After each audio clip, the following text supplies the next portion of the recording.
waaw mon frère Clédor maa ngi lay nuyu di la ziar le grand patriote l'infatigable maa ngi lay delloo ziar. waaw dama la bëggoon a laaj si lithium Sénégal fan la toll mu doon produit bu rare boo xamante ni xëy na ñu bëri xamuñu ni am na Sénégal. waaw d'accord comme ñu bëri xamuñu ni am na Sénégal da ngay expliquer d'abord lan mooy lithium. lithium accumulateur courant la boo xam ne moom la ñuy def ci batterie en général am na ay batterie yu jël gelga mais lithium mooy bi ci gën a wóor bi ci gën a baax donc benn métal la boo xam ne accumulateur énergétique donc parce que dañu jëm ci transition énergétique.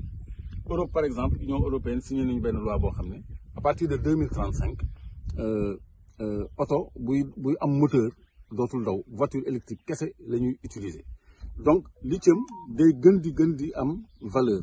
La preuve en 2020 tonne lithium mu ngi doon jar $6,000 mais en 2022 mu ngi jar $54,000 te àgguñu 2030 donc day rombi $100 $100,000 plutôt dollars $100,000 $100,000 mooy 6 millions à peu près 60 millions à peu près ci jamono ji 60 millions la tonne donc loolu lu am solo la loo xam ne Sénégal daf ci yor 20 gisements yoo xam ne muy ci région Kédougou waaye li nit ñi xamul mooy depuis 2017 benn société bu ñuy wax New Energy Invest signal nañ ko benn licence pour mu exploiter lithium boobu nekk Kédougou ci loo xam ne def naa ñu bëri amaguñ ci xibaar.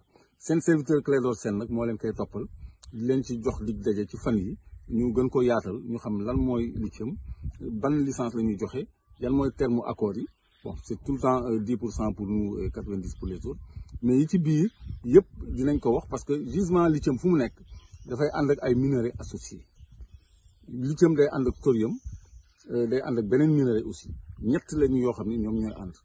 donc dinañ leen ko càmbaral bu baax a baax ci ay fan yi di ñëw incha allah. merci monsieur Sène kon Sénégal am nañu wax dëgg yàlla xewal yu doy sëkk pour doomu Sénégal yëpp mën see gis seen bopp. yàlla wàccoon ak ñun. dëgg la suñu njiit yee wàccagul ak ñun. jërëjëf kon xam naa fekk ay fan yu néew. li ñu si gën a indil ay leeral incha allah. incha allah jërëjëf Sène.